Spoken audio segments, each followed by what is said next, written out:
Have you ever wondered what games you should keep or you should lose? Find out here at Purge Reviews. Wicked is a board game based on part one of the very popular Wicked movie, which is based off the Broadway play.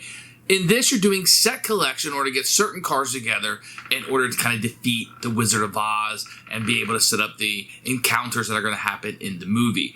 It's a cooperative game, so the players are working together, and I feel like that works really well in a mass market. Now, they could have easily just slapped Wicked on a game that already existed, or a Monopoly clone, or some other board game clone, or a roll and move. Instead, you get a brand new set collecting cooperative game where the board's going to work against you. Now, the board doesn't really just hurt you. There's a track that's going to be going down as you play your cards, like certain wizard cards. If you play them down for a set, when are you going to bust your set? What cards are you going to draft with the other players because you're drafting these cards as they go around?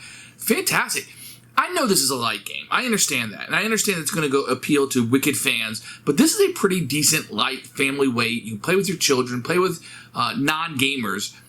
Cooperative game that I enjoy a lot. It's not just put things out on the board and the board attacks you back. There's a track that the Wizard of Oz will be going up. There's a lot of little aspects. There's unique artwork in this. They didn't just use stills, which I know I like, but a lot of people don't. There's unique drawings in this, and you're collecting them, and it's really fun. The components are good. It's got a really nice 3D effect to it. There's a lot going on that's good in this game. Now, if you're expecting the next deepest Euro game with the deepest of strategy, this is probably not it. It's just drafting with set collection, and you're trying to hold off Oz, the wizard, before you guys can accomplish your goals that you have set in here. But you have different characters and the aspects, and I think the toy factor, the 3D look of this is impressive. There's a lot going on here in a very good package.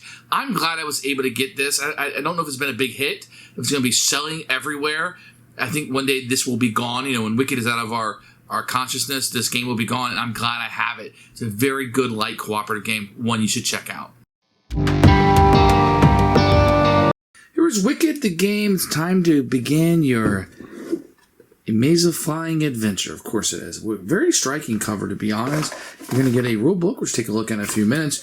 It's a semi-custom. It is a custom insert. So you're going to have these characters. You're going to be Glinda, Nessa Rose, Elphaba, or Pharaoh. And they're set for 2 and 3 players, depending on if you're going to do more than 2. You're going to have the board, which will come out and sit really nice on the other side. And the castle will go in the middle there. You're going to have these little magic tokens. They're hats. They don't roll off, so they're kind of nice. Then you're going to have your 3D wizard castle, which will be great when you put it together because it will hold your cards right in there. So this is a great little 3D piece. You're going to have the wizard one, and this isn't a miniature. It feels rubbery, which is really nice, so it's not going to break on you.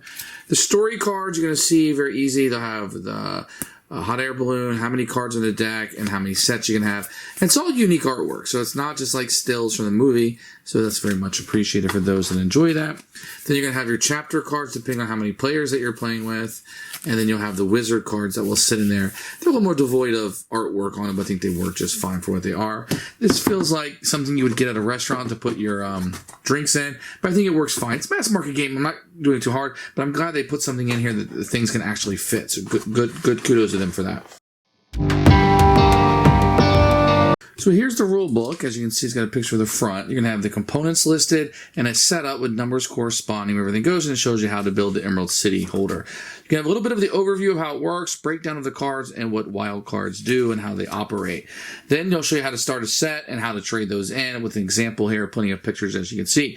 Then we're going to jump into Let's Play. This will be exactly how you play. So everything you need to know right here is how you play. You got pictures and examples, and then we'll refer you to what page to get more stuff, which is really nice. It'll just break down the different things that you'll do in the game, the chapter cards, how they work, and how to win. Then a breakdown of all the cards that are in there. That's also printed on the cards. You can see themselves, but it's nice to have a little reference and some room left over. A picture on the back. I would like that player, I would like this also to have been on the back, but that's just me. But you will see that on your player things, there also isn't a round on this, but it's not too hard to pick up and understand. Rulebook is very, very good. Great job on this one. Okay, so what you're going to do is have the board set up. You're going to shuffle up the wizard cards, and they will slide kind of right in here to be held. Now, you're going to choose the chapter cards based on the number of players, so 2 to 3, or if you're playing with 4, let's just say we're playing with 2 or 3, and you'll have these in order 3, 4, 5. And you'll set these right here with the introduction on top. You will take the story cards, you'll shuffle those up, put those to the side, and each player will choose which character they want to be, whether you're playing 3+, so it's 3 or 4, or with only 2. There really isn't any difference in the powers except whatever color you are, you're going to get a bonus from that color. So these will just kind of sit around the board and you'll be ready to play. On a turn, you will draw 8 cards from the top of the deck. On a round, so it's 4, 5, 6, 7, 8 cards. So on a turn, what you're going to do is you're going to turn over a card. You're going to look at these and it's going to tell you a few things that you're going to have here. How many cards in the deck. It's going to tell you how many you need to have a set and what card it is. So the blue cards match in color, but you have to have the exact card. So first thing I might do is see if I have 2 cards. So being that this is an orange one, I'll put him down there. And I'll go ahead and get started with a wild. Can be anything. So I will set that under the perfect couple. Now what I'm trying to do is I'm trying to get 4, 6, or 8. If I do, it will give me the magic, which I'll be able to gain. If I play a set with the wizard, it will move him up on this track. He'll start on 1. If he gets to 13, then I lose the game. Then I will take the cards that are left over, hand it to Alphabet here. She will draw a card, and then she will also play 2 cards. So maybe she'll play the green card and this. So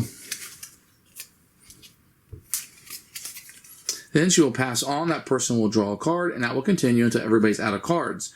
When the round ends, then the first player marker will move to the next person, and that person will draw 8 cards to start the hand and continue on. At any point that you have a set, so I have 4, which is required here. I could hold out and go for 6 or 8, but I'm just going to show you how this works. I would take 2 of these magics, and I would have 2 of these. If you look here on the chapter cards, this will start over. It'll tell you how you're going to be, and then chapter 1 will start. It will tell me I need 4 magic. When collectively all the players have 4, they can choose to turn this in, and they will turn over this, gaining a benefit, and then they'll usually have a choice to make, and then you'll go over the next chapter 6. If you're able to get through all 5 chapters of the game, you will win before the wizard gets to 13. Now, when I played that set, one of these cards, at least one of these cards had the hot air balloon. There's 3 of them, but at least 1, so that means he would move up 1 space. Now, as I told you before, we're going to be playing cards down into our spaces. Now, if you want to play a card, let's say in my hand, I had these 2 cards and I can't play them here because they don't match, I would have to just add them to the center. At any point that the center becomes full, the wizard will move up a spot, and then we will take one of the wizard cards and do it. In this case, at the beginning of the next round, add 3 more cards when drawing your hand. Some of these will be good, some of these will be bad. Immediately discard your largest set. So they can be good or bad, but there's kind of random events that'll happen when this is full, and then you will take these out and they will be discarded. And you kind of can't keep track. I'm burning some of these cards up as I go through. There's only so many of them in each of the deck.